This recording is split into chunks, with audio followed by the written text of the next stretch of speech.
بسم الله الرحمن الرحيم رب اشرح لي صدري ويسر لي أمري واحلل عقدة من لساني يفقهوا قولي. الحمد لله الذي أبدع الأفلاك والأردين، والصلاة والسلام على من كان نبيا وآدم بين الماء والتين، وعلى آله وأصحابه أجمعين. أما بعد، فأعوذ بالله من الشيطان الرجيم. بسم الله الرحمن الرحيم. إياك نعبد وإياك نستعين. صدق الله العظيم وصدق رسوله النبي الكريم الأمين. إن الله وملائكته يصلون على النبي يا أيها الذين آمنوا صلوا عليه وسلموا تسليما. الصلاة والسلام عليك يا سيدي يا رسول الله، وعلى آلك وأصحابك يا حبيب الله. مولاي صل وسلم دائما أبدا على حبيبك خير الخلق كلهم، منزه عن شريك في محاسنه، فجوهر الحسن فيه غير منقسم. يا أكرم الخلق مالي من ألوذ به سواك عند حلول الحادث العممي. ربي صل وسلم دائما أبدا على حبيبك خير الخلق كلهم. اللہ تبارک و تعالی جل جلالہ وعم نوالہ وتم برہانہ وعظم شانہ وعز اسمہ وجل ذکرہ کی حمد و ثنا، اور حضور سرور کائنات، مفخر موجودات، زینت بزم کائنات، دستگیر جہاں، غم گسار زماں، سید سرواراں، حامی بے قسام، قائد المرسلین، خاتم النبیین، احمد مجتبی جناب محمد مصطفیٰ صلی اللہ علیہ وآلہ وصحابہ وبارک وسلم کے دربار بہربار میں ہدیہ درود و سلام عرض کرنے کے بعد، وارثان منبر و محراب، ارباب فکر و دانش، نہایت ہی معزز و محتشم حضرات و خواتین، سامعین و ناظرین، رب ذوالجلال کے فضل اور توفیق سے گوجرانوالا کی سرزمین پر بٹی میرے جہال میں ادارہ صراط مستقیم پاکستان کے زیر اہتمام ہم سب کو 15ویں سالانہ فہم دین کورس میں شرکت کی سعادت حاصل ہو رہی ہے. ماہ رمضان المبارک کا کاروان برکت و رحمت دوسرے عشرہ میں داخل ہو چکا ہے. رب ذوالجلال کی طرف سے مغفرت اور بخشش کے انعامات دیے جا رہے ہیں. ایسے میں ہم اس وقت نہایت ہی اہم موضوع پر فہم دین کورس میں شریک ہیں. ایاک نعبد و ایاک نستعین کی تفسیر. میں تمام حضرات کو اس عظیم اجتماع میں اتنے شوق سے آمد پر خوش آمدید کہتا ہوں، اور بذریعہ انٹرنیٹ پوری دنیا میں جو ہمارے کورس کے شرکاء اس وقت سامعین میں موجود ہیں، میں ان تمام کو بھی ہدیہ تبریک پیش کرتا ہوں کہ رب ذوالجلال نے ہمیں توفیق بخشی اور نزول قرآن مجید کے مہینہ میں فہم دین کی ان سعادتوں سے سرفراز فرمایا. قرآن مجید برہان رشید نسخہ کیمیا، کتاب انقلاب اور نصاب زندگی ہے۔ سورہ فاتحہ قرآن مجید کی سمری ہے اور خلاصہ ہے۔ سورہ فاتحہ کا بڑا اہم مقام ہے جو آج ہماری گفتگو کا موضوع ہے۔ ایک انسان جب رب ذوالجلال کے حضور نماز میں کھڑا ہوتا ہے، خالق کائنات جل جلالہ کی مختلف صفات کا اپنی زبان سے بیان کرتا ہے۔ رب ذوالجلال کا اس میں ذات بھی لیتا ہے اور لفظ اللہ کا تلفظ کرتا ہے۔ پھر خالق کائنات کو رب العالمین کہتا ہے، رب ذوالجلال کو رحمان کہتا ہے، رحیم کہتا ہے، اور اللہ کی صفت کہ وہ روز جزا کا مالک ہے اسے مالک یوم الدین کہتا ہے۔ جب یہاں تک صفات کا تذکرہ ہو جاتا ہے تو رب ذوالجلال نے سورہ فاتحہ اگرچہ کلام الہی ہے مگر بندے کو طریقہ بیان کیا کہ تم نے میرے سامنے کیسے حاضر ہونا ہے۔ تو بندے کو رب نے یہ سکھایا کہ بات تو نے کرنی ہے اور میں بتا رہا ہوں، جب میری یہ صفتیں تم بیان کر لو تو پھر مجھے کہو ایاک نعبد و ایاک نستعین، ہم تیری ہی عبادت کرتے ہیں اور تجھ ہی سے مدد چاہتے ہیں۔ چونکہ صفات سے حجابات اٹھ جاتے ہیں اور بندے کو یوں لگتا ہے جیسے وہ بالکل اللہ کے سامنے آ گیا ہے اور اپنے رب کو دیکھ رہا ہے۔ عام چیز بھی کوئی ہے، اس کی جس وقت صفتیں بیان کی جائیں، تعارف کروایا جائے تو بہت اچھا تعارف اگر ہو جائے تو جس نے اس ذات کو نہیں دیکھا اسے لگتا ہے کہ وہ صفات ایسے بیان کر دی گئی ہیں کہ گویا کہ اب وہ ذات میرے سامنے ہے۔ تو رب ذوالجلال کا جامع کلام، اور یہ بندہ جو حالت نماز میں خالق کائنات جل جلالہ کے سامنے کھڑا ہے، اور پھر حکم بھی ہے ان تعبد اللہ کانک تراہ، کہ یوں بندگی کرو رب کی جیسے کہ تم اس کو دیکھ رہے ہو۔ تو اب یہ صفات کا اس نے تذکرہ کیا اور صفات کے تذکرے کے ساتھ حجابات اٹھتے گئے۔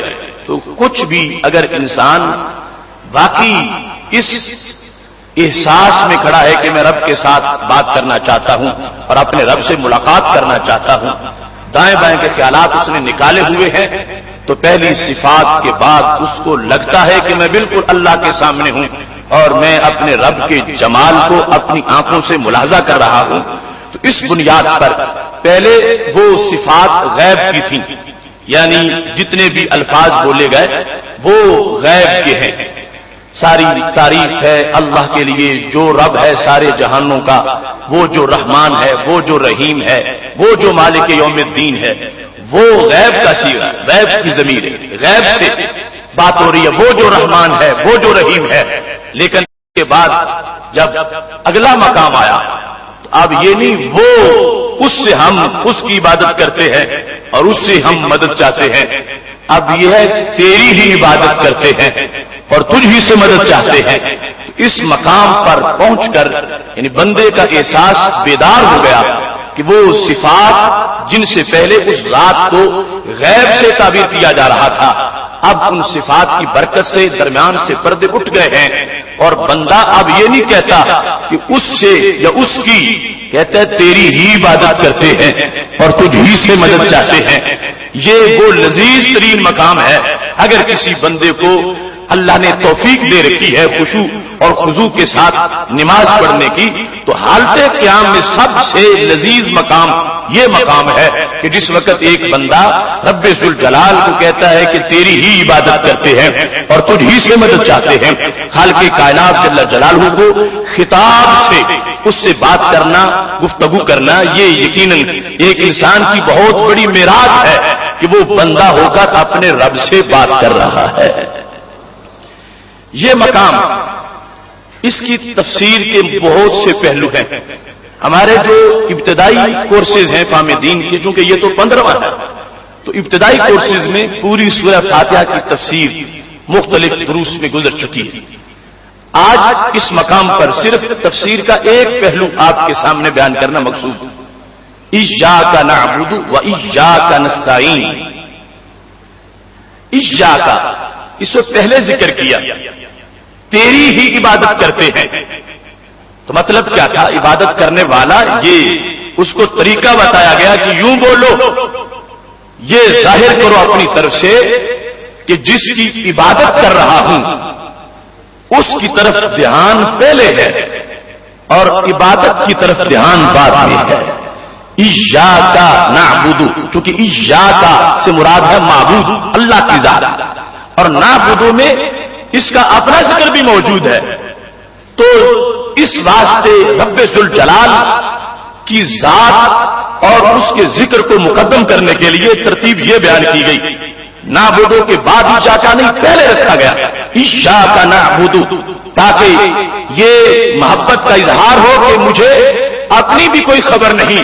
اے اللہ، اپنے نام سے پہلے، اپنے ذکر سے پہلے، اپنی عبادت یعنی جو آپ کی طرف منسوب ہے تیری عبادت، اس سے پہلے تیرا نام لے رہا ہوں، تیرا ذکر کر رہا ہوں، تاکہ پتا چلے کہ تیری عبادت مجھے کس حد تک پیاری ہے.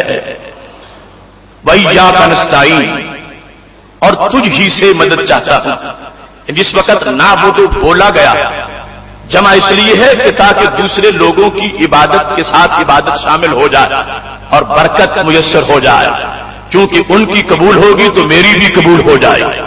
آپ وہ تو نہیں ہے کہ تیری ہی میں عبادت کرتا ہوں. ہم سے فائدہ یہ ہے کہ دوسرے عابدین کی برکت بھی شامل ہو جائے ساتھ. اب ایاک نعبد و ایاک نستعین، جب نعبد کہا تیری ہی ہم عبادت کرتے ہیں، تو یہ شیطان کی طرف سے خیال آ سکتا تھا کہ ایک بندہ عبادت کرنے میں اپنے اوپر ہی بھروسہ کر رہا ہے اور اپنی کوئی حیثیت بیان کر رہا ہے کہ میں عبادت کر سکتا ہوں. تو ساتھ ہی ایاک نستعین میں اس بات کو واضح کیا گیا، اے اللہ میری کیا مجال کہ میں تیری عبادت کر سکتا، جو کرنے لگا ہوں تو تیری توفیق سے کرنے لگا ہوں.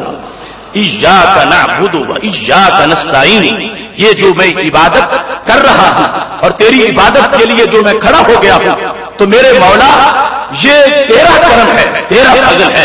اگر تیری مدد نہ ہوتی تو میں کہاں کھڑا ہو سکتا؟ میں تو ایک رکعت بھی ادا نہ کر سکتا، میں تو تکبیر تحریمہ بھی نہ کر سکتا، میں تو مصلی کی طرف آ بھی نہ سکتا. تو اس میں میرا کوئی کمال نہیں ہے کہ جو میں تیری بندگی کے لیے کھڑا ہو گیا ہوں. اے میرے مولا، پھر بھی یہ تیرا فضل ہے کہ تو نے مجھے اپنی طرف سے توفیق عطا فرمائی ہے.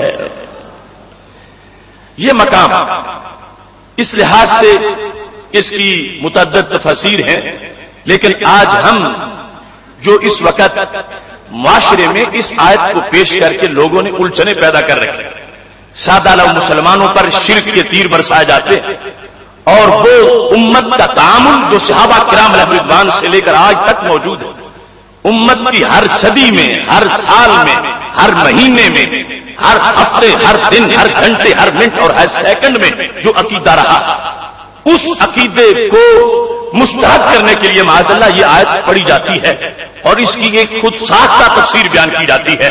تو اس واسطے ہم قرآن و سنت سے اس کی وہ تفسیر بیان کرنا چاہتے ہیں جو خود قرآن نے بیان کی ہے اور ہمارے نبی علیہ السلام کے فرمان میں بیان کی ہے، اور جو حضرت صدیق اکبر رضی اللہ تعالیٰ عنہ سے لے کر صحابہ کرام علیہ رضوان، تابعین، تبع تابعین، ائمہ مجتہدین، تمام شیوخ اور ائمہ طریقت و شریعت اور پوری ملت نے جو تعریف کی اور جو تفسیر کی، اور اللہ کا فضل ہے اس کے تقاضے آج بھی ہمارے سینوں میں موجود ہیں. ایاک نعبد و ایاک نستعین، لوگوں نے عبادت اور استعانت کو برابر بنایا، کہنے لگے چونکہ یہ آ گیا ہے کہ تیری ہی عبادت کرتے ہیں اور تجھ ہی سے مدد چاہتے ہیں، تو اس بنیاد پر جیسے رب ذوالجلال کے سوا کسی معنی میں کسی کی عبادت جائز نہیں، تو ایسے ہی اللہ کے سوا کسی معنی میں کسی سے مدد کا حصول بھی جائز نہیں، کیونکہ دونوں کو ایک جیسا بیان کیا جا رہا. ایاک نعبد، تیری ہی عبادت کرتے ہیں، جب یہ ہے تو اب عبادت اللہ کے سوا کسی کی نہیں، نہ حقیقتاً نہ مجازاً، کسی لحاظ سے آپ کو کتنا بڑا کیوں نہ ہو۔ تو جب عبادت رب کے سوا کسی کی نہیں ہے تو پھر مدد بھی رب کے سوا کسی سے نہیں چاہی جا سکتی، خواہ وہ مدد کسی کی مجازاً نہیں مانی جائے تو وہ ناجائز ہوگی، کیونکہ اللہ نے عبادت اور استعانت کو برابر بیان کیا ہے اور یہ کہا ہے تم یوں کہو ہم تیری ہی عبادت کرتے ہیں اور تجھ ہی سے مدد چاہتے ہیں۔ اس تفسیر سے امت مسلمہ کو پھر شرک کا الزام دیا جاتا ہے کہ نماز میں تم یہ پڑھتے ہو، سلام پھیرتے ہو تو یا رسول اللہ صلی اللہ علیہ وسلم کہنا شروع کر دیتے ہو، اغثنی یا رسول اللہ صلی اللہ علیہ وسلم، یا رسول اللہ میری مدد کرو، اور یا تو مزاروں پہ چلے جاتے ہو، کسی کو مشکل کشا کہتے ہو، کسی کو حاجت روا کہتے ہو، کسی کو غوث کہتے ہو، کسی کو دستگیر کہتے ہو، کسی کو غریب نواز کہتے ہو، تو یہ ساری مدد کی اقسام ہے جو ان جملوں میں موجود ہے، ان القاب کے اندر۔ تو معاذ اللہ بڑی ڈٹائی کے ساتھ عامت الناس اور امت کے جمہور پر یہ اعتراض کیا جاتا ہے، دیکھو ادھر کہتے ہو کہ تجھ ہی سے مدد چاہتے ہیں اور پھر مدد اوروں سے بھی چاہتے ہو، کہتے ہو یا رسول اللہ صلی اللہ علیہ وسلم میری مدد کرو، تو یہاں وہ تمہیں بھول جاتا ہے جو تم نماز میں پڑھتے ہو۔ اس سے ایک خلفشار پیدا ہوا، ہر بندہ جو راز فکر ہے اسے پریشانی لاحق ہوئی، عوام میں سے خواص تو جانتے ہی ہیں کہ یہ کیا ہے، میرے سامنے قرآن پڑھا جا رہا ہے اور عقیدہ جو تسلسل سے آ رہا ہے اس عقیدے پر اعتراض کیے جا رہے ہیں، اور اس انداز میں معاذ اللہ اعتراض کرنے والوں نے تسلسل سے اس لٹریچر کو عام کیا، دیواریں سیاہ کر دی، اور ہر جو الیکٹرانک میڈیا ہے یا پرنٹ میڈیا ہے اس کے اندر چھوٹے چھوٹے اسٹیکر سے بچوں کو یہ باتیں سکھا دی اور گھر گھر میں فتنہ فساد پیدا کر دیا۔ تو ہم رب ذوالجلال کو موجود جانتے ہوئے اور رسول اللہ صلی اللہ علیہ وسلم کی نگاہ عنایت کے سامنے بیٹھے ہوئے اس بات کو واضح کرنا چاہتے ہیں کہ ایاک نعبد و ایاک نستعین، یہاں عبادت اور استعانت برابر نہیں ہے۔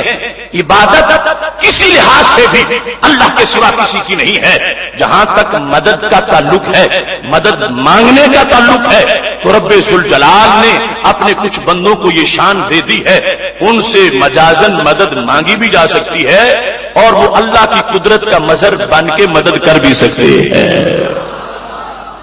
ایاک نستعین کا مطلب یہ بنے گا کہ حقیقی مدد تیری ہے اور تو نہ کہے تو کوئی کچھ بھی نہیں کر سکتا، کوئی نبی ہو، غوث ہو، کتب ہو، ولی ہو، پتہ بھی نہیں ہلا سکتا۔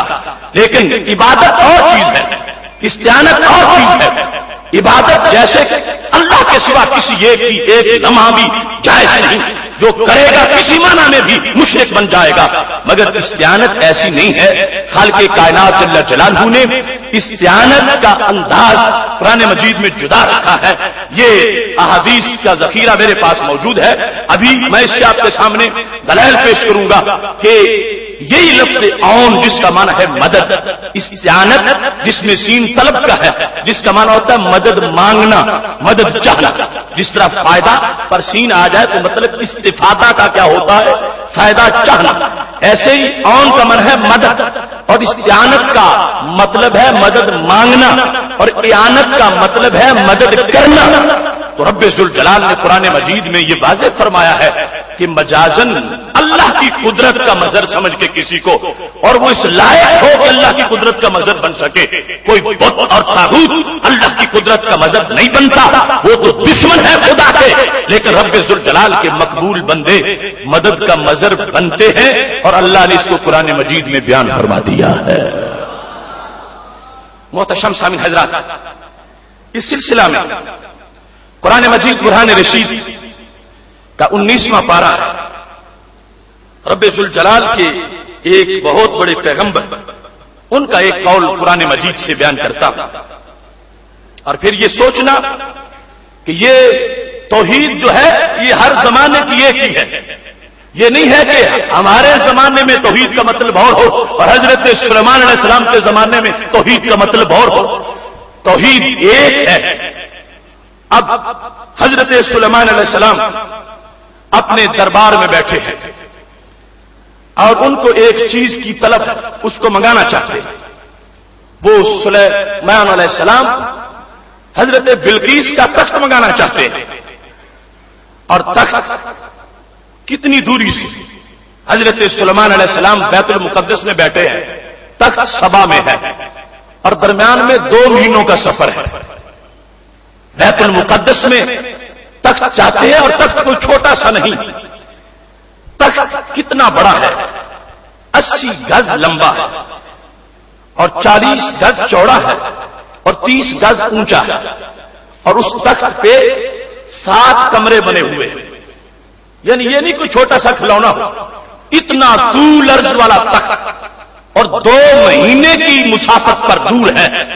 تو حضرت سلیمان علیہ السلام اس کو لینا چاہتے ہیں. یہ ان کا ایک مقصد ہے، اس مقصد کو حاصل کرنا چاہتے ہیں. ان کی ایک حاجت ہے، اس حاجت کو پورا کروانا چاہتے ہیں.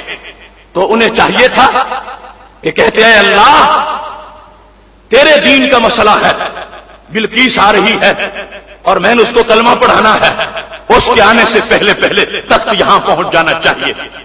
اور اس میں کوئی قباحت نہ تھی، اللہ کی قدرت کامل، فوراً تخت حاضر ہو جاتا. مگر حضرت سلیمان علیہ السلام کیا کہتے ہیں؟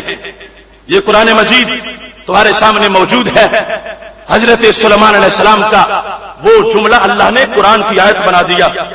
آیت نمبر 38 ہے، قال یا ایھا الملأ ایکم یاتینی بعرشھا قبل ان یاتونی مسلمین. کون ہے میرے پاس بیٹھنے والوں جو اس کے عرش کو لے آئے قبل اس کے وہ یہاں مطیع ہو کر پہنچ جائے. جس وقت حضرت سلیمان علیہ السلام نے ایک مدد چاہی، اور وہ بہت بڑی مدد تھی. جب انہوں نے اس بات کا اعلان کیا تو آگے سے قال عفریت من الجن انا آتیک بہ قبل ان تقوم من مقامک وانی علیہ لقوی امین. بہت طاقتور جن بولا، کہنے لگا کہ میرے سلیمان جس جگہ آپ بیٹھے ہیں یہ مجلس ابھی برخاست نہیں ہوگی، اتنی دوری سے تخت میں حاضر خدمت کر دوں گا. وانی علیہ لقوی امین، میں طاقتور ہوں، میں یہ کر سکتا ہوں. 2 مہینے کا سفر کوئی بات نہیں. یہ جو تمہاری نشست اب شروع ہوئی ہے اس کے ختم ہونے سے پہلے اتنی دوری سے میں وہ تخت اٹھا کے لے آؤں گا. تو حضرت سلیمان علیہ السلام نے کہا نہیں، مجھے اس سے جلد چاہیے، اس سے جلد. تو پھر کون بولا؟ قال الذی عنده علم من الکتاب. ولی بولا جس کے پاس کتاب کا علم تھا، انا آتیک بہ قبل ان یرتد الیک طرفک. اے سلیمان یہ تمہاری کھلی آنکھ بند ہونے سے پہلے پہلے تخت یہاں لے آؤں گا.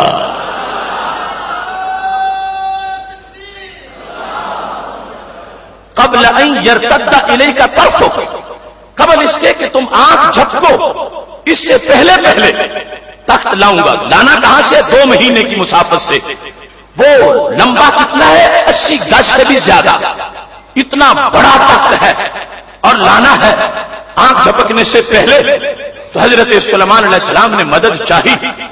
یہ اگر عبادت اور استعانت برابر کی چیزیں ہوتی تو کبھی بھی اللہ کے نبی کسی کو یہ نہ کہتے کہ یہ تو غیر اللہ کی عبادت ہو جائے گی اور معاذ اللہ شرک ہو جائے گا. اللہ کے پیغمبر تو شرک کی جڑیں کاٹنے کے لیے آتے ہیں، لیکن یہاں کہہ رہے ہیں یقیناً شرک کی جڑیں کاٹ رہے ہیں جب اپنے ایک جلیس کی یہ شان ظاہر کرنا چاہتے ہیں کہ جس سلیمان کے پاس بیٹھنے والے خادم کی اتنی طاقت ہو، اس سلیمان کی طاقت کتنی ہوگی، اور جس سلیمان کی طاقت اتنی ہے اس سلیمان کے رحمان کی طاقت کتنی ہوگی. حضرت سلیمان علیہ السلام کے سامنے جس وقت مدد کرنے کے لیے اس ولی نے اعلان کر دیا تو آپ نے کہا ٹھیک ہے لے آؤ. فلما رآہ مستقرا عنده، آنکھ جھپکنے سے پہلے تک سامنے موجود تھا. اب یہ آیت ہے قرآن مجید برہان رشید. مدد مانگی گئی، مدد کی گئی، اور نصیحت قطعی ہے اور قرآن مجید ہے اور پیغام توحید ہے.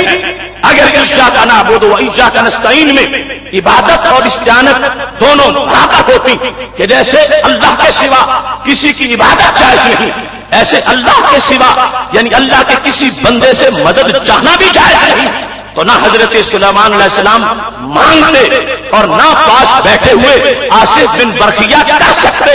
حضرت سلیمان علیہ السلام نے مانگی ہے, حضرت آصف بن برقیہ نے کر کے دکھائی ہے, اور اللہ نے یہ مدد قرآن میں بیان فرمائی ہے تاکہ لوگوں کو پتا چلے کہ عبادت کا اور مطلب ہے, استعانت کا اور مطلب ہے.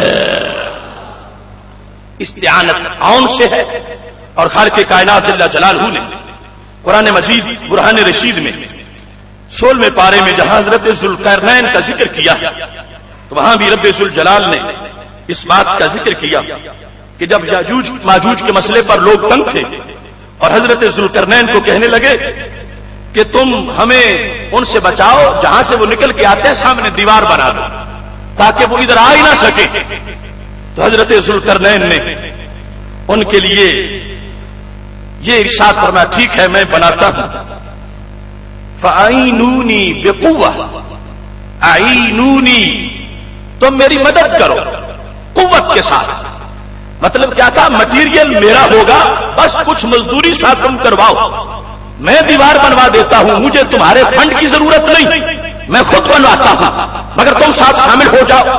تو اب یہ قرآن مجید کے 16ویں پارے میں یہی استعانت میں جو لفظ عون ہے وہ استعمال کیا گیا ہے. اور حضرت سلیمان علیہ السلام جس وقت ان کو حکم دے رہے ہیں, لفظ یہ ہے آیت نمبر 95 سورہ کہف کے اندر, قال ما مکنی فیہ ربی خیر, جو رب ذوالجلال نے مجھے اس میں طاقت دی ہے وہ بہتر ہے. فاعینونی بقوہ, ان سارے لوگوں کو خطاب کر کے کہا تم سارے میری مدد کرو بقوہ, طاقت کے ساتھ. آئینونی یہ ایک مسلمان کا عقیدہ, یعنی ایک صاحب توحید کا عقیدہ قرآن بیان کر رہا ہے, ایک بہت بڑے عظمتوں والے انسان کا عقیدہ قرآن بیان کر رہا ہے. اور اس عقیدے میں ہے کیا, کسی ایک کو نہیں, وہ ہزاروں کو کہہ رہا ہے تم میری مدد کرو. آئینونی تم میری مدد کرو. اگر عبادت اور استعانت یکساں ہوتے, جیسے عبادت رب کے سوا کسی کی جائز نہیں, ایسے استعانت بھی مجازن بھی کسی سے جائز نہ ہوتی, تو کبھی بھی آئینونی کا لفظ بولنا جائز نہ ہوتا. اگر ذوالقرنین بول دیتے تو اللہ قرآن میں ذکر نہ فرماتا.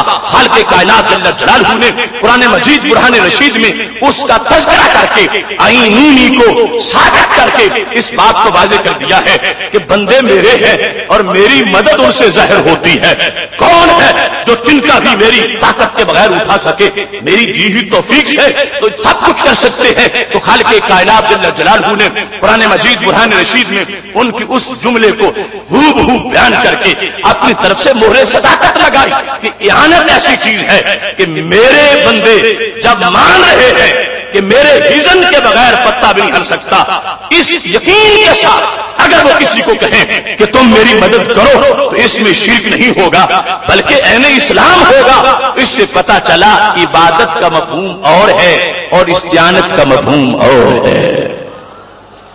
قرآن مجید برہان رشید کی تیسری آیت, ویسے تو اس پر 20 آیات میں پیش کر سکتا ہوں لیکن اختصار سے تیسری آیت رب ذوالجلال نے قرآن مجید برہان رشید میں یہ حکم دیا ہے, یا ایھا الذین آمنوا استعینوا بالصبر والصلاۃ, اے ایمان والو مدد چاہو, مدد طلب کرو صبر سے اور صلاۃ سے, صبر کے ساتھ کہ صبر تمہارا مددگار بن جائے, صلاۃ تمہاری مددگار بن جائے.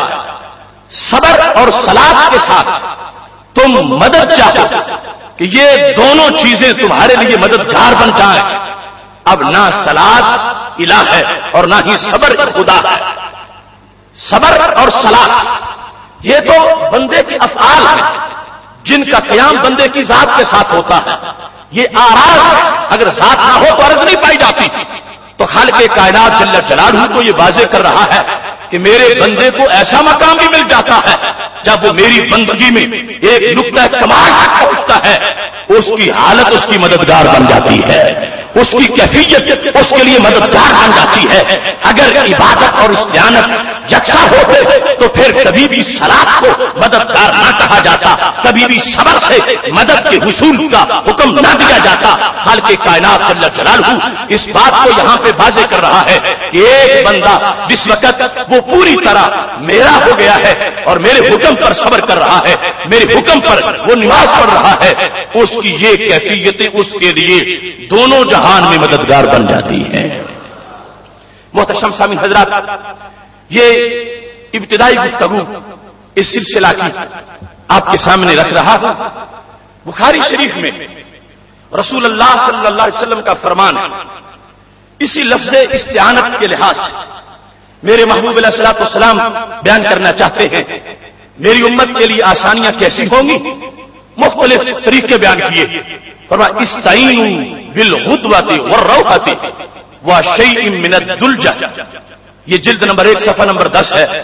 استعینوا مدد چاہو کیسے؟ بالغدوہ غدوہ سے, والروحہ روحہ سے, وشیء من الدلجہ اندھیرے سے. غدوہ کا مطلب کیا ہے؟ دن کے پہلے حصے میں سفر کرنا. روحہ کا مطلب ہے پچھلے حصے میں سفر کرنا. تو میرے محبوب علیہ السلام نے جہاں امت کو رب سے ملاقات کے طریقے بتائے ہیں, اللہ کی طرف جانے والا راستہ روشن کیا ہے, وہاں دنیا کی راہوں میں چلنے کا طریقہ بھی بیان کیا ہے کہ اگر سفر پہ چلنا ہے تو صبح صبح نکل جاؤ. استعینوا بالغدوہ, صبح نکل کے غدوہ سے صبح کے وقت سے مدد اپنی کروا لو. غدوہ سے مدد چاہو, روحہ سے مدد چاہو, شیء من الدلجہ منہ اندھیرے نکل جاؤ. اندھیرے میں سفر اچھا طے ہو جائے گا. اب نہ دلجہ خدا ہے, نہ غدوہ خدا ہے, نہ روحہ خدا ہے. غدوہ ایک وقت ہے, ایک کیفیت اور ایک عمل ہے. پہلے پہر سفر کرنا شروع دن کے اندر. روحہ ہے پچھلے پہر اور غروب کے قریب اس سے پہلے سفر کرنا. اور اندھیرا, یہ ساری جدا چیزیں ہیں. ان میں سے کوئی بھی الہ نہیں ہے, خدا نہیں ہے, لیکن رب ذوالجلال کے محبوب حضرت محمد مصطفیٰ صلی اللہ علیہ وسلم اس کا اعلان فرما رہے ہیں. اور مجنون لیلا کی داستان نہیں ہے, یہ میرے ہاتھ میں صحیح بخاری شریف ہے اور یہ قول ہے اور فرمان ہے میرے محبوب علیہ السلام کا, جنہوں نے شرک کی ساری جڑیں کاٹی ہیں. اور پاک محبوب علیہ الصلوۃ والسلام نے خود یہ لفظ استعمال کر دیے. ادھر ہے یا ایھا الذین آمنوا استعینوا بالصبر والصلاۃ. جہاں قرآن میں صبر اور صلاح کا ذکر کیا گیا ہے, وہاں میرے محبوب علیہ السلام کے فرمان میں ہے استعینوا بالغدوۃ والروحہ وشیء من الدلجہ. تو میرے محبوب علیہ السلام فرما رہے ہیں عبادت اور چیز ہے, استعانت اور چیز ہے. عبادت صرف خدا کی ہے اور مجازن بھی رب ذوالجلال کے سوا کسی کی نہیں. اور جو مدد ہے وہ حقیقتاً رب ہی سے ہے. جس سے بھی چاہو گے وہ اس کو رب کی قدرت کا مظہر بنا کے مانا جائے گا. اور اللہ کی یہ شان ہے, وہ خود بھی کرتا ہے, اپنے بندوں سے بھی کروا دیتا ہے. بہت شمسامین حضرات, اس میں ایک بات بڑی پیش نظر رہے. کچھ لوگ جیسے یہ آیت پیش کرتے ہیں ساتھ ایک حدیث بھی پیش کرتے ہیں, اذا استعنت فاستعن باللہ, کہ جب بھی مدد چاہو تو اللہ سے چاہو. نبی علیہ السلام نے فرمایا جب بھی مدد چاہو تو اللہ سے چاہو. یہ آیت اور یہ حدیث اگر اس کی لطافت پوچھنی ہو تو ان کھوکھلے لوگوں سے نہیں, وہ بھی ہمارے ہاں سے ملے گی. کہ یہ مقام ایک خاص, کیفیت ایک خاص, وہ خشک لوگوں کو میسر نہیں آتی. وہ ان روشن دماغ اور اللہ کے کاملین کو نظر آتی ہے کہ جو درمیان میں اگر جبریل بھی مدد کرنے آ جائے تو کہتا تو کون ہوتا ہے, میرے رب کو کہ وہ کر لے گا. حالانکہ جبریل رب بھیجتا ہے کہ جاؤ جبریل حضرت ابراہیم علیہ السلام کو آگ میں گرایا جا رہا ہے اور تم جا کے ان کو کہو میں آ گیا ہوں بچانے کے لیے. اور ابراہیم علیہ السلام کہتے ہیں جبریل اما الیک فلا, جبریل تم کون ہوتے ہو میری مدد کرنے والے, میں اپنے رب سے کرواؤں گا تو اس سے نہیں لوں گا. حالانکہ جبریل کو رب نے بھیجا. اما الیک فلا، فرمایا تمہاری مدد کی مجھے کوئی ضرورت نہیں ہے۔ تو حضرت جبریل علیہ السلام کہنے لگے پھر آگ میں گرنے میں تو چند لمحے ہی باقی رہ گئے ہیں، منجنیق سے نکل چکے ہو، فضا میں معلق ہو، آگے آگ ہے، جاؤ گے تو 1 منٹ سے پہلے جل کر راکھ ہو جاؤ گے، اگر مجھ سے نہیں چاہتے تو رب سے تو کہو وہ تمہاری مدد کر دے۔ فرمایا جبریل چپ کر جاؤ، حسبی من سوالی علمہ بحالی، میرے مانگنے سے وہ خود ہی بہتر جانتا ہے۔ یہ مقام اگر کسی کو حاصل ہے تو وہ ٹھیک ہے، شوق سے پڑھے، مگر اس کو اللہ کے بندوں کی دشمنی میں استعمال نہ کرے، اس کو اپنے عقیدہ توحید کی لذت نہ کرے کہ میرا رب سے تعلق یہ ہے، جبریل بھی درمیان میں آ جائے، اگرچہ خدا نے بھیجا ہے تو میں کہوں گا اے اللہ تو جبریل کو نہ بھیج، خود میری مدد کر، یہ انداز ہے۔ تو پھر وہ ایک اور صورتحال ہے، حضرت سفیان ثوری رحمۃ اللہ علیہ کے بارے میں تفسیر عزیزی میں لکھا ہے، جماعت کرا رہے تھے شام کی، نماز مغرب میں جب قرات شروع کی، الحمدللہ رب العالمین الرحمن الرحیم مالک یوم الدین ایاک نعبد و ایاک نستعین، یہ پڑھا تو بے ہوش ہو کے گر پڑے۔ کافی دیر کے بعد ہوش آیا، لوگوں نے پوچھا شاید کیا ہوا تھا، جماعت کراتے کراتے بے ہوش کیوں ہو گئے ہو؟ فرمانے لگے مجھے شرم آئی ہے کہ فرشتے کیا کہیں گے، بیمار ہو جائے تو دوائی جا کے طبیب سے لیتا ہے، کھانے کی ضرورت ہو تو کوئی تجھے کھلاتا ہے، اور کوئی کام پڑ جائے تو بادشاہ سے حل کرواتا ہے، اور مصلی پہ کھڑا ہو کے کہہ رہا ہے ایاک نعبد و ایاک نستعین، رب مجھے ڈر آ گیا کہ کہیں مجھے جھوٹا نہ کہا جائے۔ یہ انداز یقیناً ایک انسان کی جو لذت توحید ہے اس کا ایک اپنا انداز ہے، اس کا ایک اپنی کیفیت ہے۔ یہ لوگ جو آج ہم سے الجھتے ہیں ان کا اسباب پر تو بھروسہ اتنا ہے کہ ہر چیز ہر ادنا سے بھی مانگنے کو تیار ہے۔ ادھر حضرت سفیان ثوری کہنے لگے مجھے ڈر آ گیا کہ کوئی کہے گا دوائی تو حکیم سے لیتے ہو اور کہہ یہ رہے ہو کہ مدد میں خدا سے چاہتا ہوں، کہیں میرا یہ عمل اس آیت کے خلاف نہ ہو۔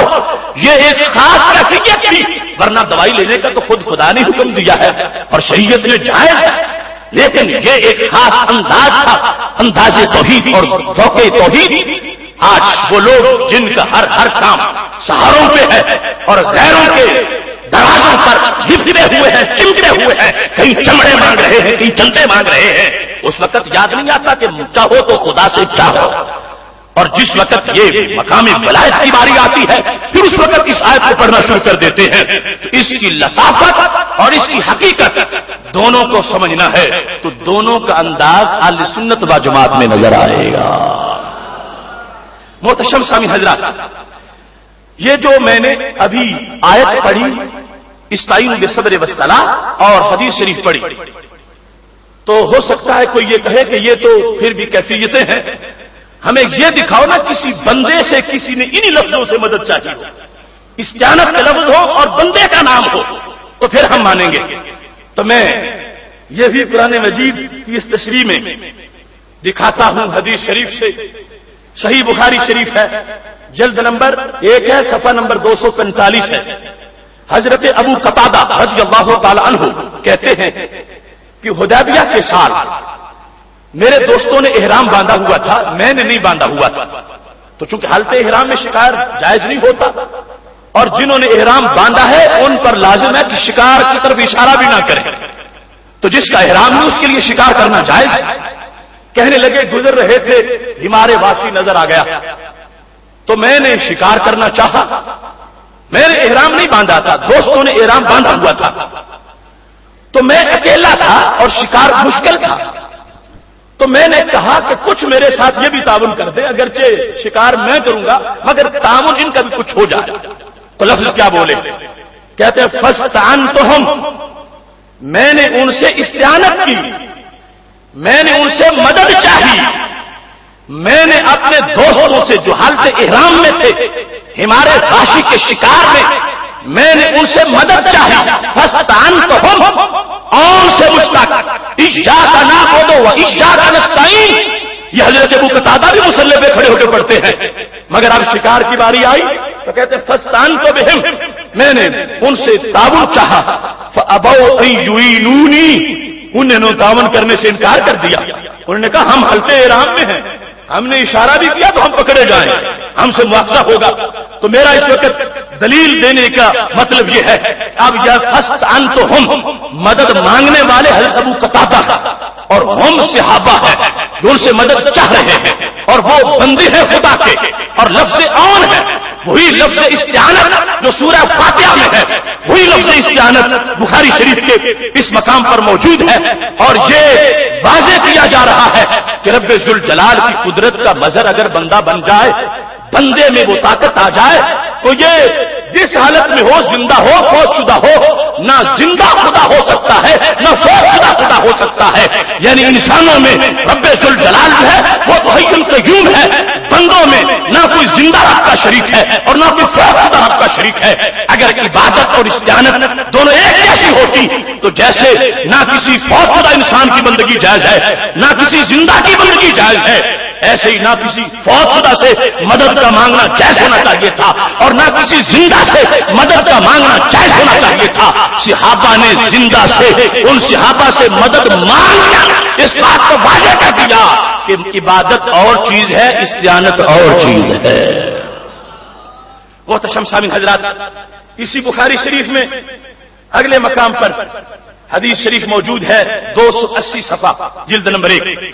حضرت علی رضی اللہ تعالیٰ عنہ کہتے ہیں جب میری شادی کا معاملہ تھا سیدہ فاطمہ رضی اللہ تعالی عنہا کے ساتھ, تو میرے پاس اخراجات نہیں تھے, تو میں نے اذخر گھاس ہے جو نبی علیہ الصلوۃ والسلام نے مستثنا کر دیا تھا.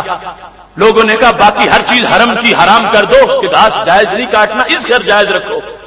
تو یہ میرے محبوب علیہ السلام کی زبان ہے, الا الاذخر فرما کے قیامت تک کے لیے اس گھاس کو جائز قرار دے دیا. اذخر قبروں میں بھی ڈالا جاتا ہے. اذخر جو سنار ہے اس وقت اپنی بھٹیوں میں جلا کے سونے کا کام کرتے تھے اور بڑا مہنگا بکتا تھا. تو حضرت علی رضی اللہ تعالیٰ عنہ کہتے ہیں اور تو کوئی چیز نہ تھی, میں نے اونٹنی ایک مانگ لی, ایک اپنی تھی. میں نے کہا جاتا ہوں اذخر گھاس کاٹ کے لے آتا ہوں, مدینہ شریف کی منڈی میں بیچ دوں گا, جو پیسے ملیں گے وہ شادی میں خرچ کر لوں گا. اب یہ بھی دیکھو وہ لوگ صابر اور شاکر کتنے تھے. یعنی آج کا کوئی بھوکے سے بھوکا بھی ایسا ہے کہ جو شادی کے لیے گھاس کاٹ رہا ہو, اور ادھر وہ شہنشاہ ولایت ہے اور رسول اللہ صلی اللہ علیہ وسلم کے داماد ہیں, اور اپنے شادی کے اخراجات کے لیے گھاس کاٹ کر پھر اس کو بیچ کر گزارا کرنا چاہتے ہیں. لفظ کیا بولے, کہتے ہیں فانا اردت ان ابیعہ من السواغین, میں نے چاہا کہ میں گھاس آ کے سناروں کے آگے بیچ دوں. واستعین به فی ولیمۃ عرسی. استعین وہ جو نستعین ہے جمع کا صیغہ, استعین ہے واحد متکلم کا صیغہ. کہتے ہیں میں نے کہا استعین, اس گھاس سے میں مدد چاہوں گا اپنا ولیمہ کر لینے میں. ولیمے کے اندر مجھے اس کی قیمت کام دے جائے گی. تو اب یہاں پر اذخر اور اس کو بیچنا, اس سے استعانت کا ذکر حدیث شریف میں ہے. اور حیرے غیرے کی بات نہیں, حضرت علی المرتضی رضی اللہ تعالیٰ عنہ کا قول ہے. اور مجنو لیلا کی داستان سے نہیں پڑھ رہا, صحیح بخاری شریف سے تمہارے سامنے پڑھ رہا ہوں. لفظ کیا بولے, استعین بہ, استعین وہ ایاک نعبد و ایاک نستعین پڑھنے والے حضرت علی کہتے ہیں جب تک اللہ کا ایک طرح کا جلوہ سجدے میں نہیں نظر آتا سجدے سے سر نہیں اٹھاتا. وہ اتنے بڑے پرہیزگار اور اتنی کامل نماز پڑھنے والے اس مقام پر استعین کا لفظ بول رہے ہیں کہ میں رب ذوالجلال سے جو مدد چاہتا ہوں وہ مدد اور انداز کی ہے, اور جو یہاں سے حاصل ہوگی وہ اور انداز کی ہے.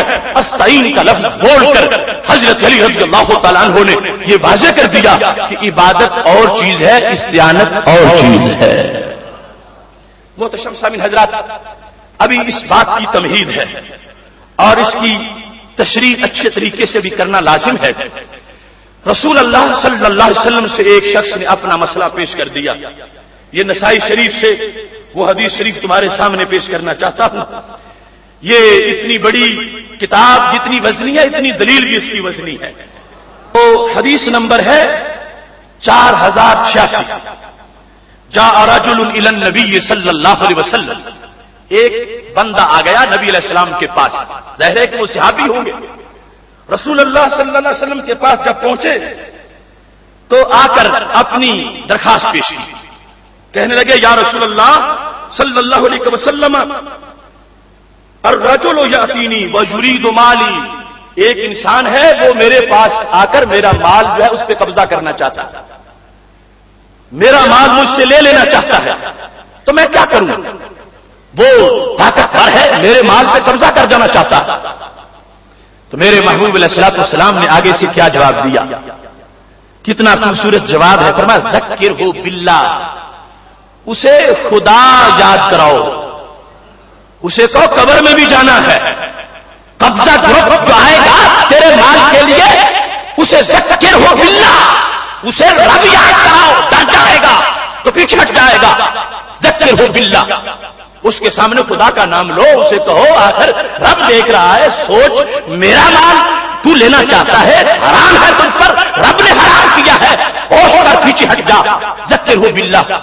جب محبوب علیہ الصلوۃ والسلام نے یہ بتایا تو صحابی آگے، چونکہ ان کو ہے کہ مختلف پہلو ہو سکتے ہیں، کہنے لگے فَإِن لَمْ يُذَكَّرْ، میرے محبوب اگر بڑا ڈھیٹ ہو، وہ بندہ بڑا ڈھیٹ ہو اور اس کو میں بتاؤں اللہ دیکھ رہا ہے مگر پھر بھی وہ کوئی نہ شرم آئے اس کو اور میرا مال اٹھا کے لے جا رہا ہو تو پھر میں کیا کروں؟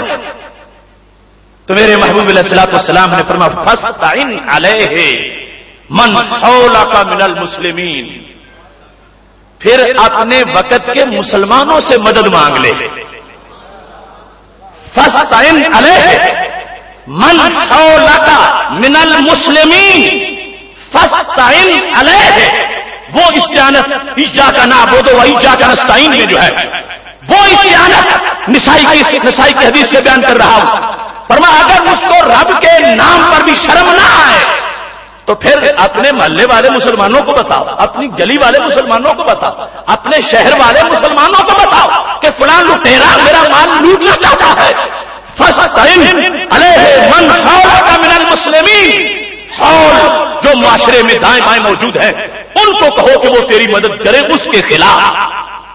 اب کیا نبی علیہ السلام کو بھول گیا تھا کہ جو فرمایا تھا اذا استعنت فاستعن باللہ، جب بھی مدد مانگنی ہے خدا سے مانگنی ہے، اذا استعنت فاستعن باللہ، ایاک نعبد و ایاک نستعین، دونوں چیزیں ہمارے نبی علیہ السلام کے سامنے ہیں، مگر اس صحابی کو علاج کیا بتاتے ہیں؟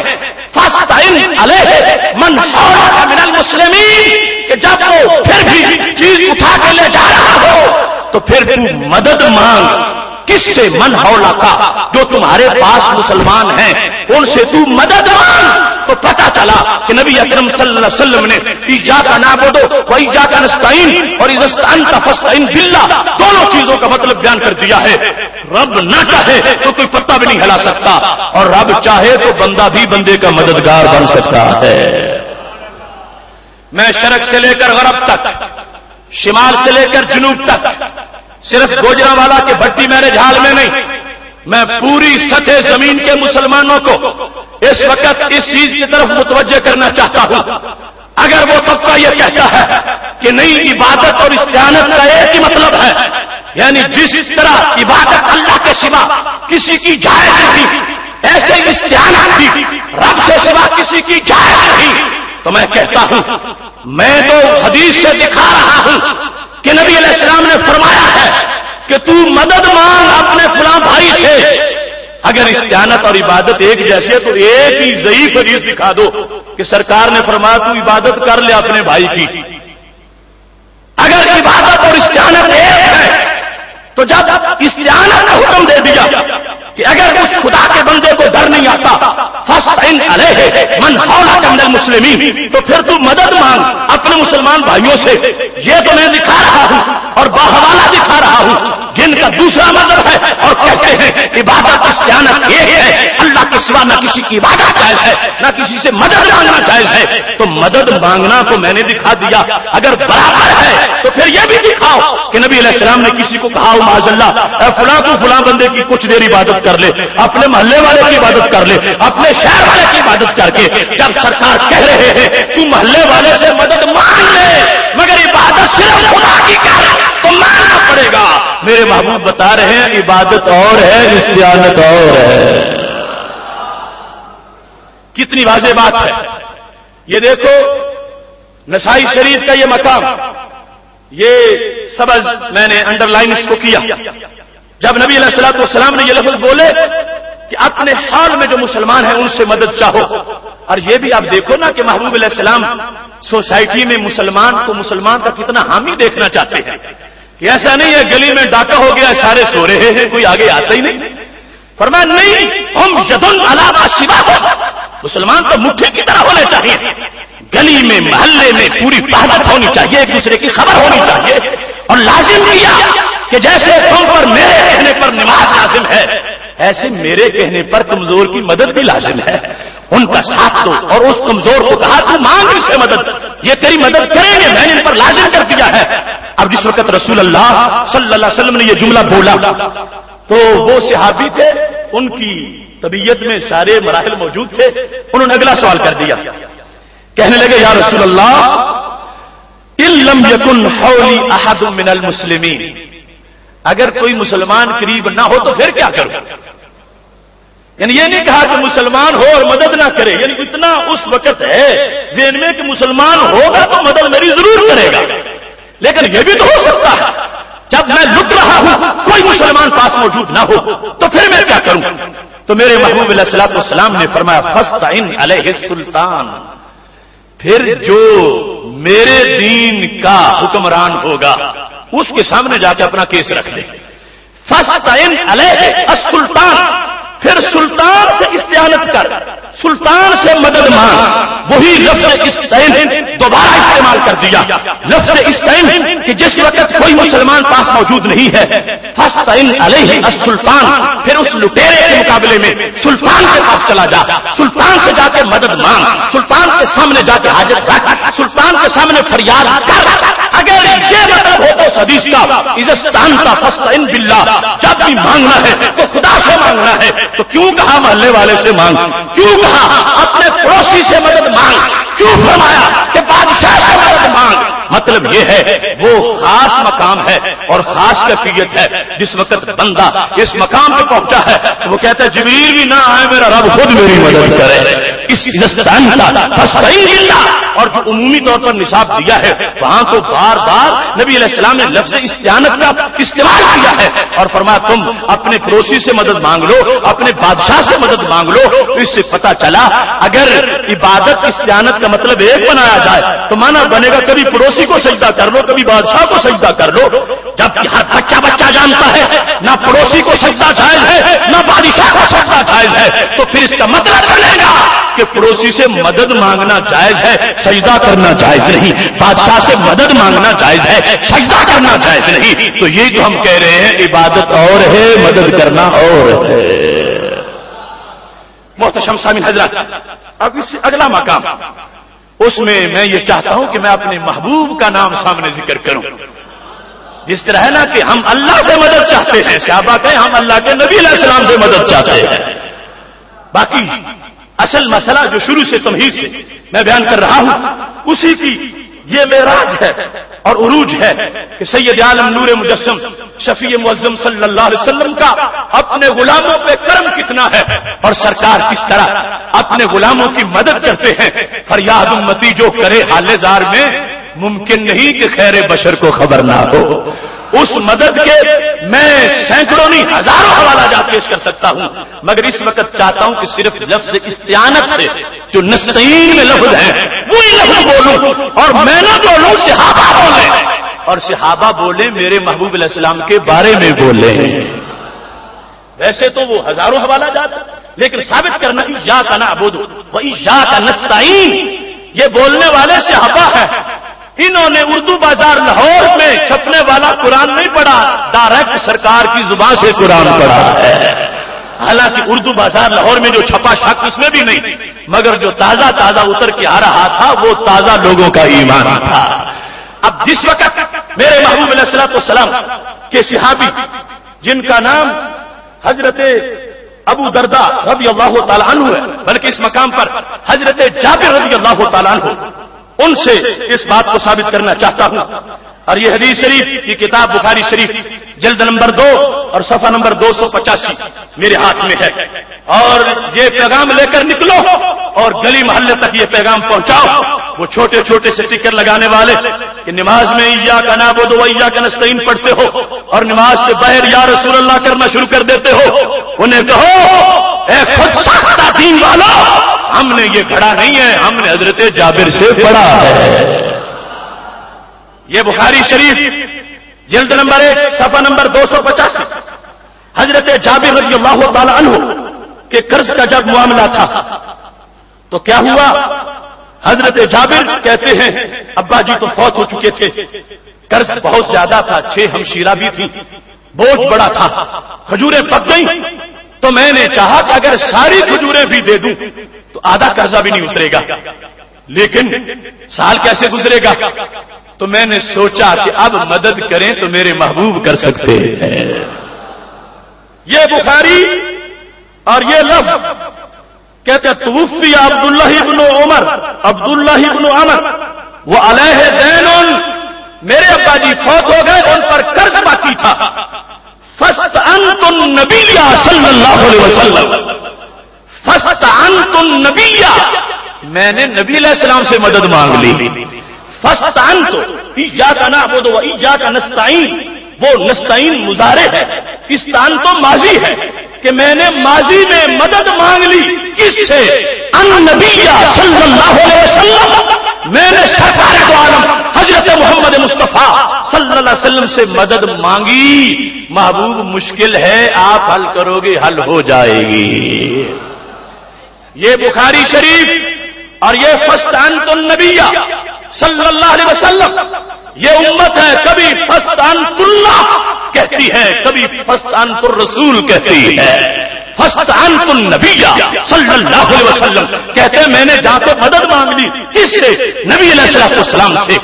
استعانت کی مدد میں نے چاہی نبی علیہ السلام سے. تو سرکار نے یہ نہیں کہا کہ نماز جابر بھول گیا ہے، نماز میں تو ایاک نعبد و ایاک نستعین پڑھتا ہے اور مدد لینے میرے پاس آ گیا ہے.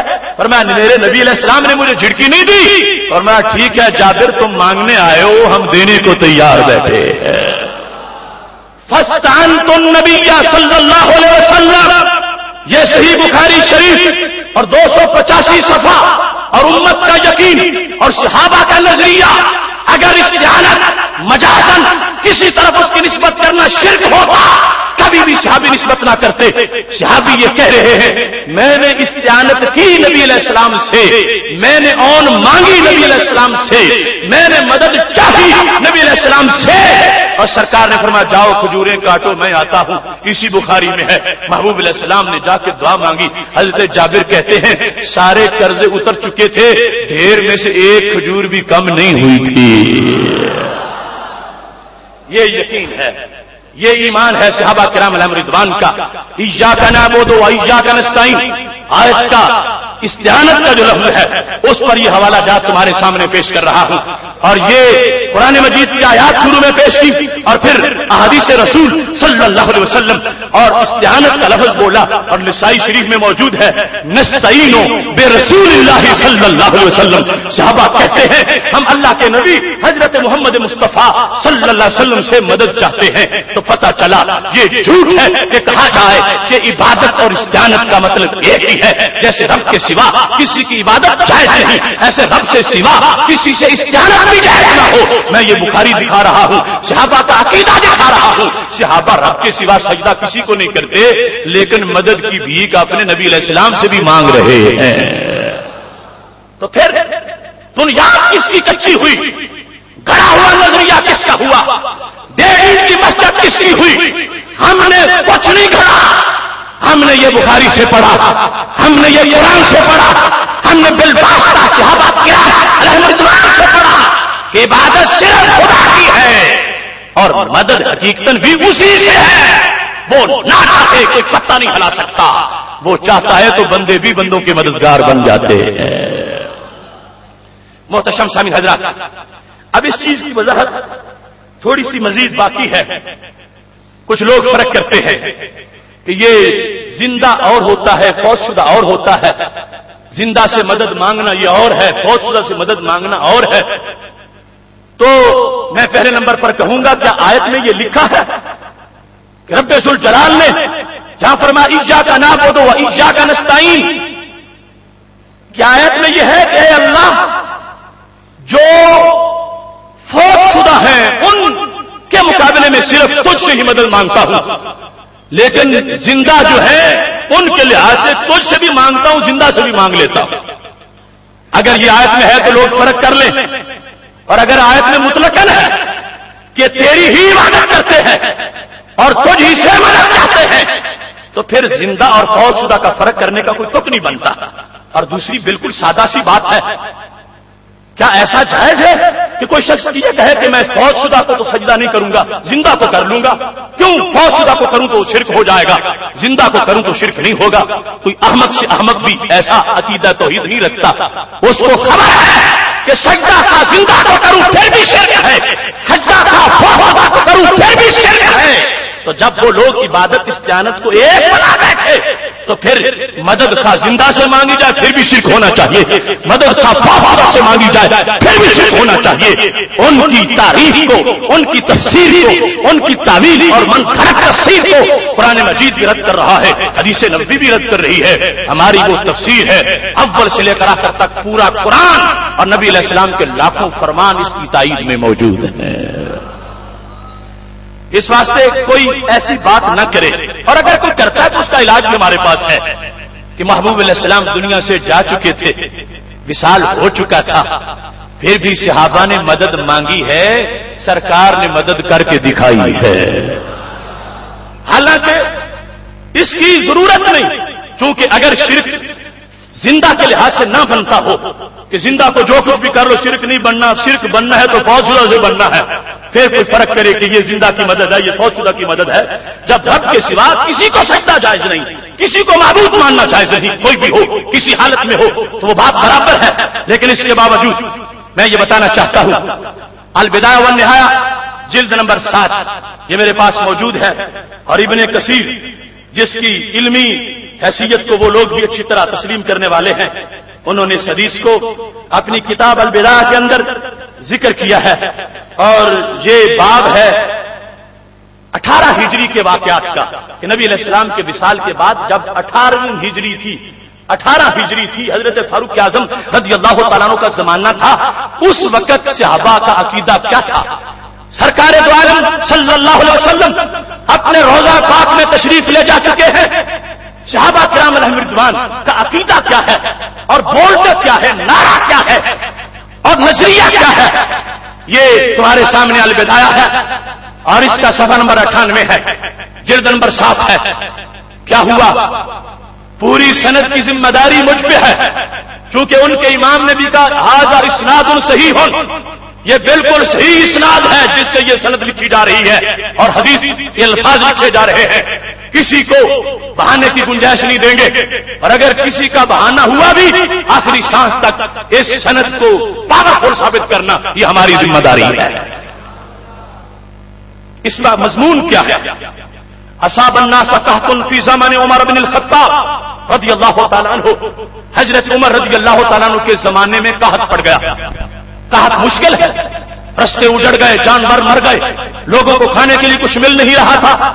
جب قحط پڑا فجاء رجل الى قبر النبی صلی اللہ علیہ وسلم، ایک صحابی جن کا نام حضرت بلال بن حارث رضی اللہ تعالیٰ عنہ، انہوں نے جب ایسے حالات دیکھے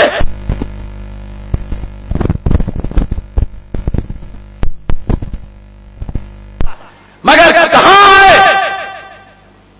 آئے لب واہیں آنکھیں بند ہیں پھیلی ہیں جھولیاں، کتنے مزے کی بھیک تیرے پاس در کی ہے، اور میرے کریم سے گر قطرہ کسی نے مانگا دریا بہا دیے ہیں، دربے بہا دیے ہیں. آ گئے کہاں؟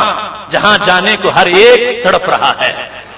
محبوب علیہ السلام کی دہلیز پر صحابی رسول صلی اللہ علیہ وسلم پہنچے، اور زمانہ کوئی دور کا نہیں، بھی تو 18 ہجری کی بات ہے، کوئی ان کو توحید بھول نہیں گئی، تازہ عقیدہ توحید ہے.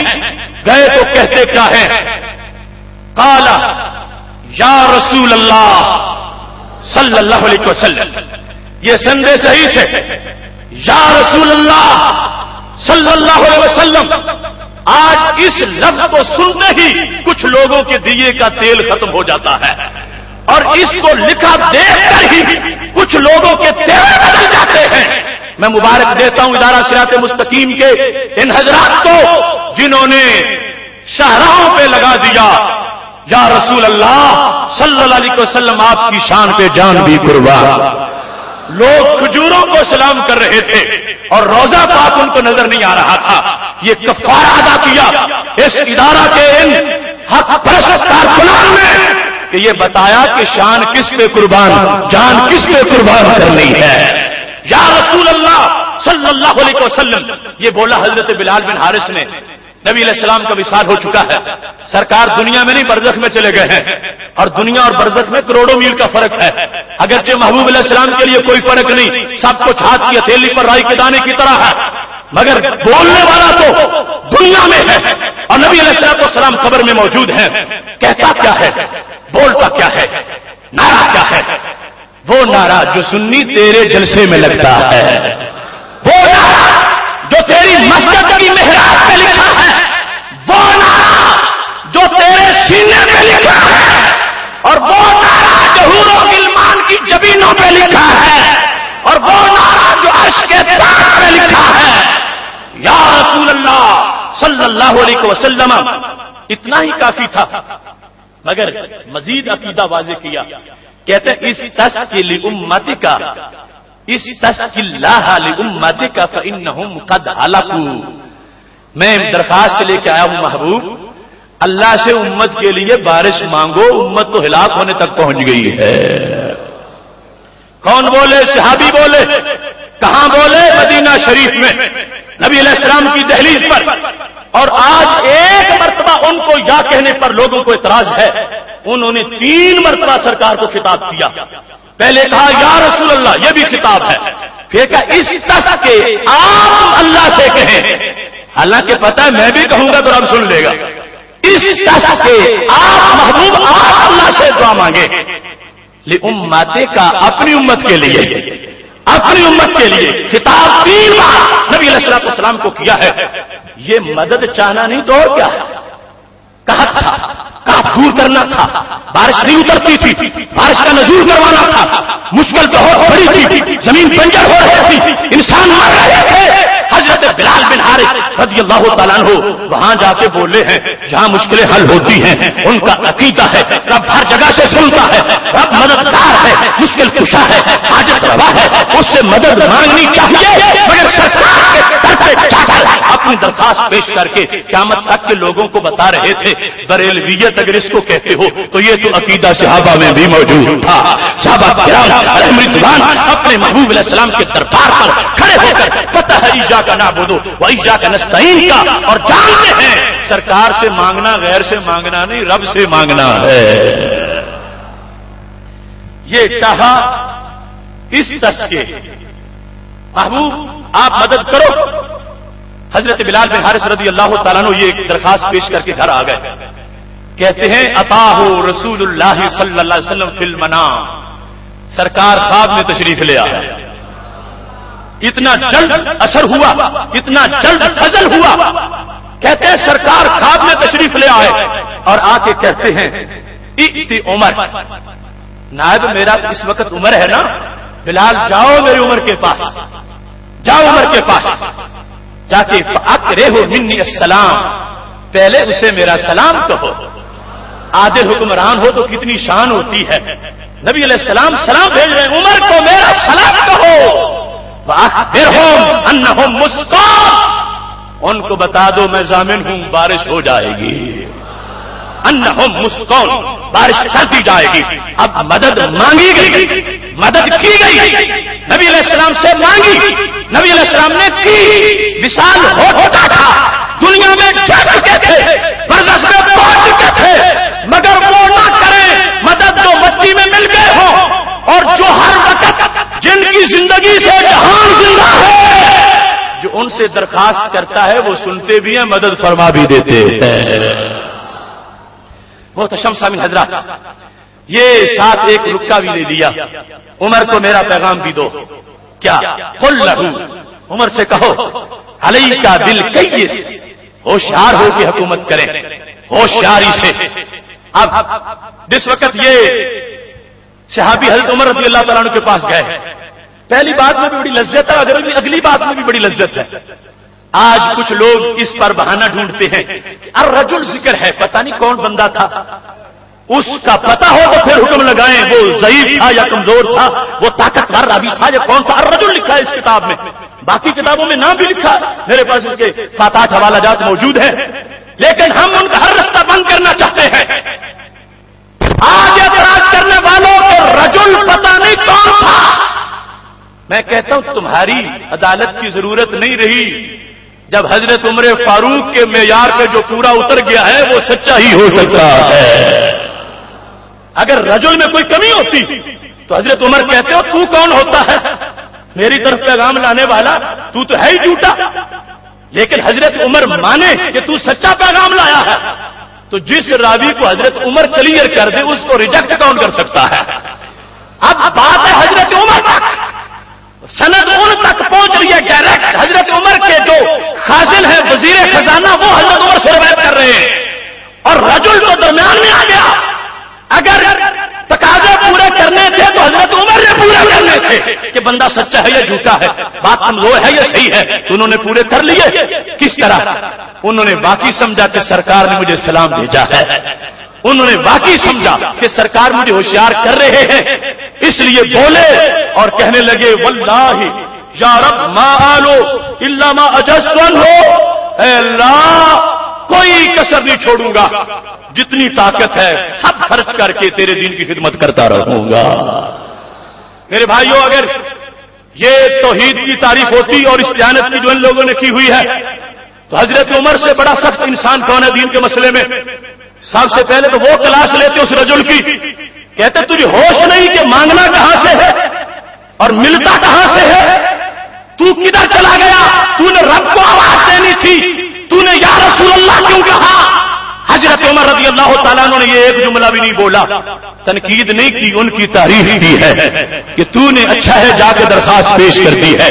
یہ ان کی طرف سے حضرت عمر رضی اللہ تعالیٰ عنہ کی طرف سے رد نہ کرنا یہ اس بات کی دلیل ہے، صحابہ کا یقین ہے عبادت کسی لحاظ سے بھی اللہ کے سوا کسی کی نہیں. جہاں تک مدد کا معاملہ ہے تو اللہ کے نبی بھی اللہ کے اذن سے مدد کرنے والے ہیں. محترم سامعین حضرات، اس بات کی تھوڑی سی تفصیل ابھی باقی رہ گئی ہے. میں سمجھتا ہوں کہ ٹائم کافی ہو رہا ہے، لیکن یہ پھر ادھار رہ جائے گا، اور پھر ادھار آخر ادھار ہے، پتہ نہیں پھر موقع ملے یا نہ ملے.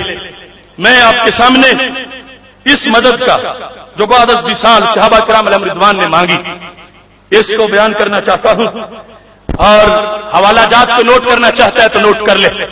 الادب المفرد امام بخاری کی کتاب ہے، اس کے 142 صفحے پر تہذیب الکمال کی اسماء الرجال جلد نمبر 11 صفحہ نمبر 211 پر اور 212 پر عمل الجوم واللیلہ ابن سنی کی کتاب ہے صفحہ نمبر 72. الاذکار امام نووی کی کتاب ہے صفحہ نمبر 305. مسند ابن الجاد امام ابن الجاد کی کتاب ہے صفحہ نمبر 369 پر. طبقات ابن سعد کی کتاب ہے صفحہ نمبر 108 جلد نمبر 3 پر. تحفۃ الذاکرین غیر مقلدین کے امام شوکانی کی کتاب ہے صفحہ نمبر 249 پر. اس کے علاوہ بھی حوالہ جات ہیں، لیکن یہ میں نے اس وقت بطور اختصاص ان کا ذکر کر دیا. یہاں لکھا کیا ہے؟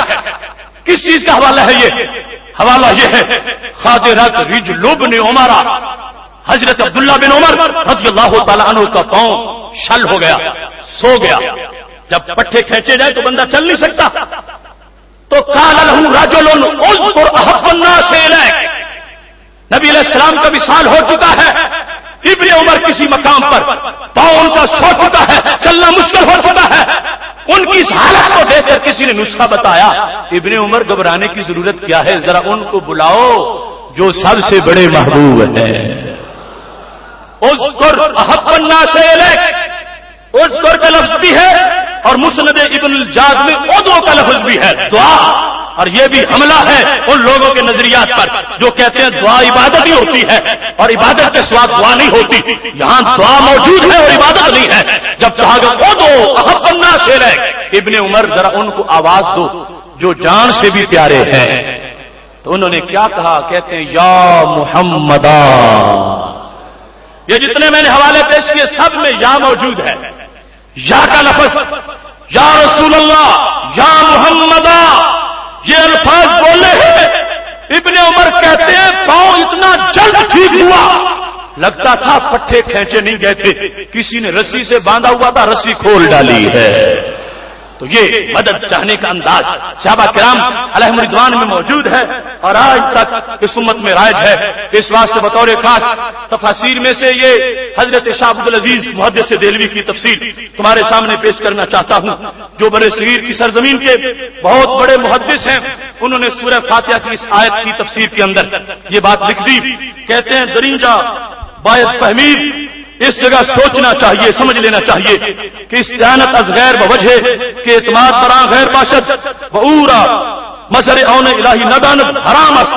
کہ اگر اللہ کے سوا کسی سے کوئی مدد چاہتا ہے ان کو مستقل سمجھ کے کہ رب نہ چاہے پھر بھی یہ میری مدد کر لیں گے. تو کہتے ہیں شاہ عبدالعزیز ایسی مدد چاہنا حرام ہے اور شریعت میں جائز نہیں ہے. وہ اگر التفاف محض بجانب حق بعورا یک از مظاہر اون دانستہ و نظر با کارخانہ اسباب حکمت تعالی بڑا نمودہ بغیر استعانت ظاہر نمایت دور از عرفان نہ کہت بود و در شریعت نیز جائز وروا باشد. حضرت شاہ عبدالعزیز کہتے ہیں اگر کوئی بندہ اللہ کے کسی بندے سے مدد مانگتا ہے یہ سمجھ کے کہ اللہ کے اذن کے بغیر یہ کچھ نہیں کر سکتے اور رب کے اذن کے ساتھ یہ کر سکتے ہیں. شاہ عبدالعزیز ایاک نستعین کی تفسیر میں کہتے ہیں یہ جائز ہے، شریعت میں روا ہے. اینو استعانت اولیاء بغیر کرتا ہوں اور اللہ کے ولی ایسی مدد اپنے دوستوں کی کرتے رہتے ہیں. یہ سوال نمبر 8 ہے تفسیر عزیزی جو کہ فارسی میں لکھی گئی ایاک نستعین کے اندر. انہوں نے اس بات کو واضح کر دیا کہ یہ مدد رب ذوالجلال کے بندوں کو یوں سمجھ کے کہ یہ خالق کائنات جل جلالہ کی مدد کے مظہر ہے. اگر کوئی چاہتا ہے تو اس میں کسی طرح کی کوئی قباحت نہیں، شریعت میں جائز ہے، ایسا ہوتا آیا ہے.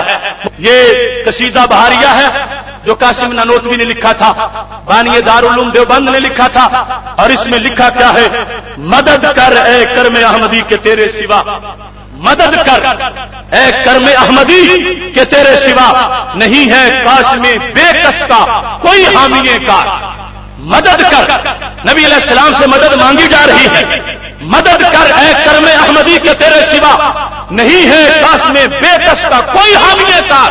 ایک تو یہ ہے نا صرف جائز ہوتا مانگنا، کہتا تمہارے سوا میری کوئی کر ہی نہیں سکتا. مدد کر اے کرم احمدی کہ تیرے سوا نہیں ہے کاش میں بے کس کا کوئی حامی کار. اور دوسری طرف دوسرا طبقہ جو غیر مقلدین کا ہے تو ان کے نواب وحید الزمان نے اپنی کتاب کے اندر تو یہاں تک لکھ دیا کہ یہ مدد چاہنے کے مسئلے میں ہمارے بھائیوں نے خامخواہ اسلام کا دائرہ تنگ کر دیا ہے اور جو شرک نہیں تھا اس کو شرک قرار دے دیا ہے. کہنے لگا ادھر حضرت حسان شعر پڑھتے ہیں تو نبی علیہ السلام فرماتے ہیں اللہم ایجدہ بروح القدس، اے اللہ حسان کی جبریل سے مدد فرما دے. تو یہ دلیل دیتے ہوئے غیر مقلد اور ان کا امام یہ کہتا ہے کہ میرے نزدیک جائز ہے.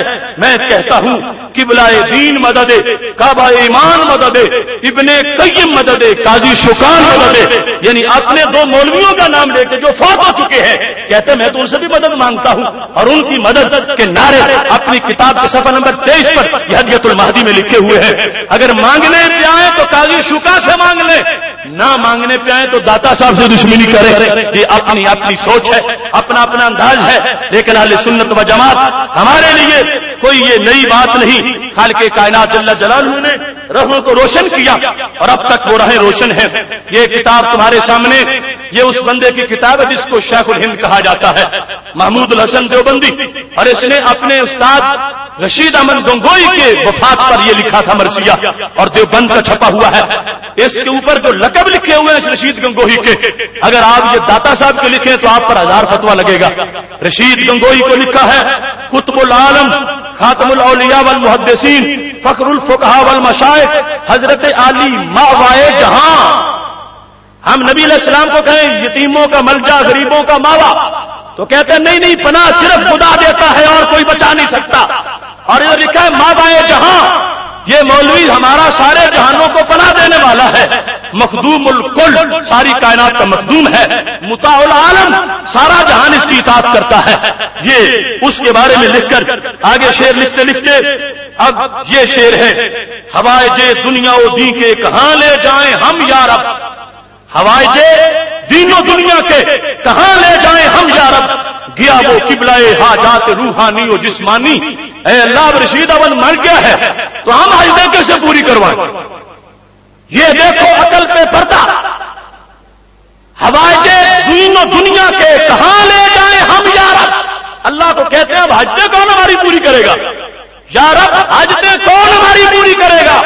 کیوں گیا وہ قبلہ حاجات روحانی و جسمانی. جو روحانی جسمانی حاجتیں پوری کرتا تھا وہ تو فوت ہو گیا ہے. فوت ہو جانے والوں کے اس انداز پر اور یہ حاجات رب کو کہہ رہے ہیں بتا اب ہم کس سے مانگیں. وہ جس سے مانگتے تھے وہ فوت ہو گیا ہے. تو ہم اس عقیدے کو کلیئر کرنا چاہتے ہیں. ہم وہ نہیں کہ جن کو کسی دو روپی کا اور دوسرے انداز کا سامنا کرنا پڑے. رب ذوالجلال نے اہل سنت و جماعت کو یہ عظمت عطا فرمائی ہے. حضرت صدیق اکبر رضی اللہ تعالیٰ عنہ سے لے کر آج کے مومن تک بالکل مساوی مسلسل عقیدہ ہے کہ رب ذوالجلال کا اذن نہ ہو کوئی پتہ نہیں ہلا سکتا. رب چاہے تو اس کے بندے سب کچھ ہلا سکتے ہیں. اور خالق کائنات نے عبادت کو اور درجہ دیا. اللہ کے سوا کوئی معبود نہیں، نہ کوئی حقیقی نہ کوئی مجازی، لیکن رب کے سوا مجازن مدد کرنے والے موجود ہیں. اپنی گفتگو ان اشعار پہ ختم کرتا. کچھ لوگ شعر لکھ رہے تھے عبادت میں تم ایاک نعبد و ایاک نستعین پڑھتے ہو اور باہر نکلتے ہو تمہیں بھول جاتا ہے. تو میں ان سے کہہ رہا ہوں سن لو، علاج ہے یہ منکر کی بھول کا. سن لو، علاج ہے یہ منکر کی بھول کا. یہ برملا اعلان ہے حق کے اصول کا. سن لو، علاج ہے یہ منکر کی بھول کا.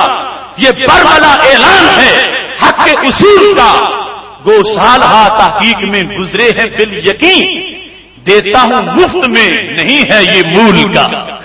گو سالہ تحقیق میں گزرے ہیں بال یقین، گو سالہ تحقیق میں گزرے ہیں بال یقین، دیتا ہوں مفت میں نہیں ہے یہ مول کا. ایاک نستعین سے چھوڑے جو اولیاء، ایاک نستعین سے چھوڑے جو اولیاء، کیا دین ہے ایسے ظلم و جہور کا. پرستش صرف خدا کی ہے مانے جو ہم ولی، یہ واسطہ ہے رب کی رضا کے حصول کا. پرستش صرف خدا کی ہے، پرستش صرف خدا کی ہے مانے جو ہم ولی.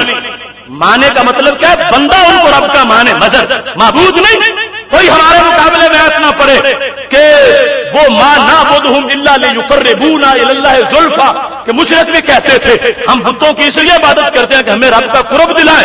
تو میں کہتا ہوں ہوش سے بولنا. مشرک بتوں کی عبادت کر کے اللہ کا قرب پانا چاہتے تھے تو رب نے جھٹلایا. جو میرے شریک ساتھ لے کے آئے گا میں اس کو کیسے قبول کروں گا. اور ہم کسی ولی کی عبادت نہیں کرتے، ان کو رب کا بندہ مانتے ہیں. پرستش صرف خدا کی ہے مانے جو ہم ولی، یہ واسطہ ہے رب کی رضا کے حصول کا. اذن خدا نہ ہو تو اللہ کے اولیاء نہ دے سکیں کسی کو پتہ ببول کا. یہ ہمارا عقیدہ. اذن خدا نہ ہو تو اللہ کے یہ ولی نہ دے سکیں کسی کو پتہ ببول کا. آصف کی یا الہی تجھ سے ہے یہ دعا، ڈنکا بجاؤں ہر جگہ اس کے رسول کا. یہ مختصر سا اس کا انٹروڈکشن تھا. کیونکہ یہ بات عمر کے ساتھ چلنے والی ہے، انشاءاللہ آگے اس کی تشریحات ہوتی رہیں گی. آج اتفاق سے جو 11واں روزہ ہے اور جمعۃ المبارک میں ہمارا موضوع بھی اس بات پر ہے، مفہوم میں قرآن بدلنے کی واردات جو 11ویں قسط ہے، اور اس میں آیت وما اہل بہ لغیر اللہ جو ختم والی چیز بھیجتی ہے تو وہ کہتے نہیں یہ تو حرام ہو چکی ہے. یہ جو کہا بکرا غوث پاک یہ حرام ہو چکا ہے. اللہ نے قرآن میں کہا وما اہل بہ لغیر اللہ. ہم اس واردات کا پردہ چاک کر کے یہ بتانا چاہتے ہیں وما اہل بہ لغیر اللہ سے وہ مراد نہیں جو تم نے لے لیا ہے، اور جو کچھ مراد ساری امت نے لیا ہے وہ مراد ہے جس کی آج بھی سنی برقرار ہے۔ میں آپ تمام حضرات کا مشکور ہوں، اتنا طویل وقت آپ نے اس پروگرام کے لیے دیا، رب ذوالجلال آپ کو کامیاب کرے۔ اور کل بھی بڑا اہم موضوع ہے نبی علیہ الصلوۃ والسلام کی شجاعت، وقت پہ تشریف لائیں۔ وآخر دعوانا الحمد للہ رب العالمین۔